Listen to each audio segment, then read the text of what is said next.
Dizem que todo caçador conhece a floresta como conhece o som do próprio disparo. Mas naquela manhã havia algo diferente no ar. O céu, embora límpido, parecia pesado demais, e o vento, antes companheiro de caçada, soprava como se sussurrasse algo incompreensível pelos galhos retorcidos da estrada. Ele ignorou. Girou o volante do caminhão velho com um estalo seco, deixando para trás a trilha batida que conhecia de cor. Um novo caminho, um novo terreno, um novo tipo de presa. A estrada de terra, esburacada e estreita, parecia querer cuspir os pneus de volta para o asfalto. Ainda assim, o caçador forçou a marcha até que os arbustos deram lugar a uma clareira rala, onde erguiam-se as primeiras sombras daquela floresta sem nome. Não constava em nenhum dos mapas que ele havia usado antes. Era esse o plano: fugir do óbvio, dos caminhos seguros, explorar, desafiar, dominar. Com a espingarda segura nas mãos e os olhos atentos, ele desceu do veículo como quem cruza um limiar invisível. O silêncio ali era grosso, e cada passo que dava sobre as folhas secas soava como um estrondo. Ele respirou fundo. O ar tinha cheiro de umidade e terra virgem, mas havia algo mais. Algo metálico, quase imperceptível. Foi então que o mundo mudou. Sem aviso, a floresta engoliu o sol com uma névoa densa que surgiu do nada, como se alguém, ou algo, tivesse puxado um véu entre ele e o céu. Era como andar por dentro de um pesadelo. A bruma era espessa, cortante, viva. A cada passo, a visibilidade diminuía, e o silêncio, antes inquietante, se tornava ensurdecedor. Ele tentava lembrar a direção do caminhão, da entrada, de qualquer ponto de referência. Mas tudo havia sumido, substituído por troncos tortos e sombras que pareciam se mover nas bordas da visão. O caçador seguiu, teimoso, confiando na própria bússola interna. Mas a floresta, ao que parecia, tinha seus próprios planos. E logo, o tempo começou a se comportar de um jeito estranho. Era como caminhar dentro do pulmão de uma criatura adormecida. Cada inspiração do caçador parecia despertar mais da floresta ao redor. A névoa agora se agarrava à pele como dedos gelados, e a temperatura caía numa rapidez quase sobrenatural. Ele esfregava os braços, mas o frio vinha de dentro, como se cada sopro sugasse o calor da alma. Até o som da própria respiração parecia estranho, abafado, e em cada exalação, uma nuvem branca fugia dos lábios antes de se perder no branco absoluto. O tempo começava a escapar pelas frestas da razão. O caçador já não sabia se havia andado por horas ou dias. O relógio, por algum motivo, havia parado. E o céu? Não havia mais céu, só aquele teto opaco de névoa impenetrável, que parecia descer cada vez mais. A floresta, silenciosa como um túmulo, murmurava através dos galhos retorcidos e raízes que surgiam do chão como ossos antigos. O vento não soprava, sussurrava, e os sussurros, embora ininteligíveis, carregavam um peso que fazia o estômago revirar. A fome começou como um incômodo, mas logo se transformou numa faca lenta. A sede secava a garganta a cada suspiro. E o cansaço parecia ancestral. O corpo, endurecido pelo frio, já não respondia como antes. A espingarda pesava como chumbo. Os pés tropeçavam por caminhos que não levavam a lugar algum. Tudo era torto, espelhado, repetido, como se estivesse preso num labirinto criado por mãos invisíveis. Foi nesse ponto que o desespero ganhou voz. Ele gritou. Gritou por ajuda, por direção, por misericórdia. Mas suas palavras sumiam no ar como vapor, como se a floresta absorvesse cada som, cada súplica e os digerisse. E então, quando a esperança já parecia dissolvida entre os galhos, surgiu, lá longe, um contorno. Pequeno, solitário, de madeira envelhecida, uma cabana. Mas não parecia uma construção abandonada. Ela parecia à espera.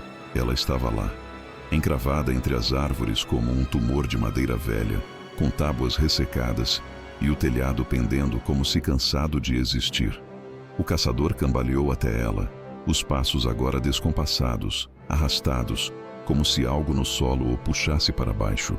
Seu corpo gritava por abrigo, mas a mente hesitava. Havia algo errado, algo que seus sentidos não conseguiam nomear, mas que se agarrava à nuca como um sopro morno. Mesmo assim, ele não podia mais escolher. Ou era aquilo, ou o esquecimento gelado da floresta. Não bateu, não chamou, apenas empurrou a porta, que gemeu alto, como se protestasse contra a invasão. Lá dentro, a escuridão era espessa como tinta, uma penumbra que não parecia apenas ausência de luz, mas presença de algo, algo que observava, algo que escutava. Ele tateou a parede com mãos trêmulas até encontrar um interruptor. Um clique, e então, a luz. Uma única lâmpada amarelada iluminou o cômodo com crueldade cirúrgica, revelando uma sala apertada, revestida de madeira escurecida pelo tempo. Mas o que dominava aquele espaço, o que arrancou do peito do caçador um silêncio espantado, foi o que estava nas paredes. Quadros, dezenas deles, dispostos com precisão mórbida, como se cada centímetro tivesse sido medido com obsessão. Retratos de pessoas que não sorriam, que não olhavam, que apenas estavam. Alguns rostos completos, sim, mas outros fragmentados. Faltavam olhos, faltavam bocas. Em um ou dois, o rosto inteiro era uma sombra borrada, como se alguém tivesse apagado sua identidade com um pano úmido. E mesmo assim, havia algo nesses retratos, algo fixo, algo que o fazia sentir como se estivesse sendo examinado, catalogado. Ele deu um passo para trás. A madeira sob seus pés gemeu, e nesse som, ele percebeu o quanto o silêncio era denso ali dentro, e o quanto cada pequeno ruído soava errado. Mas havia calor, e um cobertor, e 4 paredes que, ao menos por enquanto, o separavam do frio cortante lá fora. Seu corpo, derrotado, cedeu. Se encolheu num canto da sala, puxou o tecido áspero sobre si e fechou os olhos. Não por confiança, por exaustão. Mas enquanto o sono se aproximava como uma névoa morna, havia algo que ele não percebia, algo que se movia, lenta e silenciosamente, por trás daquela parede de retratos. E mais tarde, quando a luz o acordasse, ele entenderia que nunca esteve sozinho naquela cabana. O cobertor cheirava a madeira úmida e mofo antigo, mas para o caçador, naquele momento, era quase um luxo. Ele se enrolou como um animal ferido tentando escapar do próprio corpo. Os músculos doíam, a cabeça latejava. O frio ainda rondava os ossos como um cão faminto, mas o abrigo, por mais grotesco que fosse, oferecia uma trégua. Ou pelo menos parecia oferecer. O sono veio em espasmos. Primeiro um torpor morno, depois um apagão. Nenhum sonho, nenhuma lembrança. Apenas um vazio escuro, opressivo, como se tivesse caído em um poço sem fundo.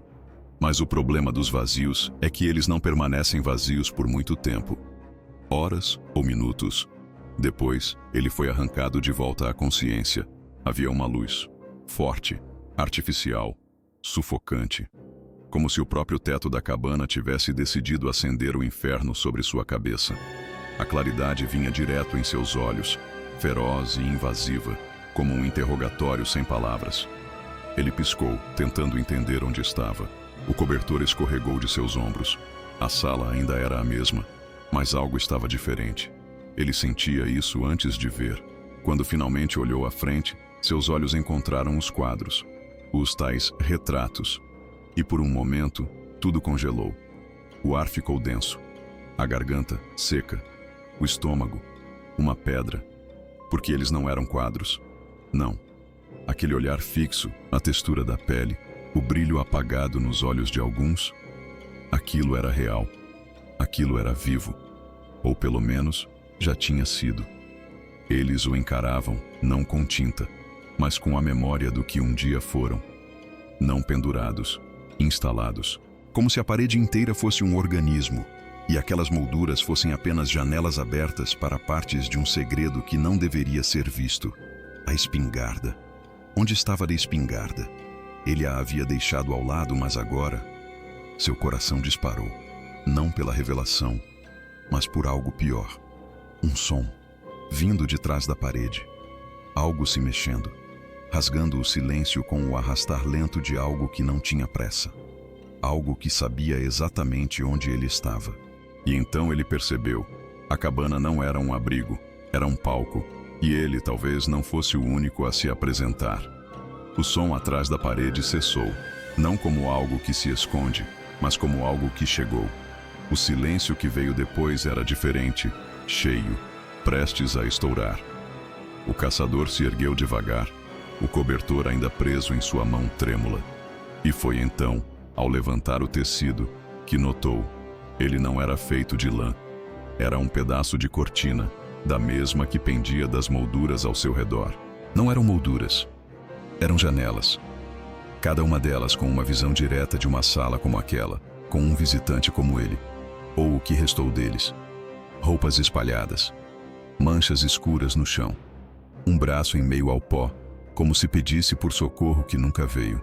E pior, agora ele via. Atrás do vidro, em uma das janelas, algo se movia. Mas não no reflexo. Era do outro lado. Dentro, o coração do caçador batia descompassado, um tambor de guerra preso no peito. As janelas, todas elas, agora tremulavam levemente, como se algo passasse por trás de cada uma. Algo grande, algo que sabia o nome dele antes mesmo de ele entrar ali.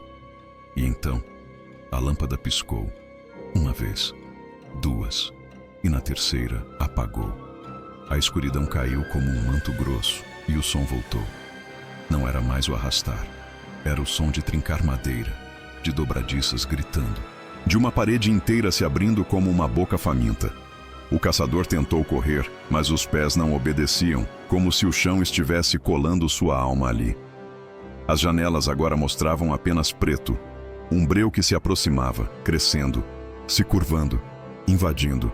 E então ele entendeu. A cabana não era feita para protegê-lo da floresta. Era feita para segurá-lo até que ela estivesse pronta. Na última fração de segundo, antes que tudo sumisse, uma figura surgiu por trás do vidro. Longa, fina, com os olhos onde não devia ter e mãos demais para contar. Ela sorriu, não com os lábios, mas com os quadros. E a floresta, lá fora, voltou a respirar em paz. Obrigado por ouvirem mais essa história, amigos. Deixem nos comentários o que vocês acharam da história de hoje. E peço que deixem o seu like no vídeo e se inscrevam no canal para que minhas histórias possam chegar a você assim que eu lançar.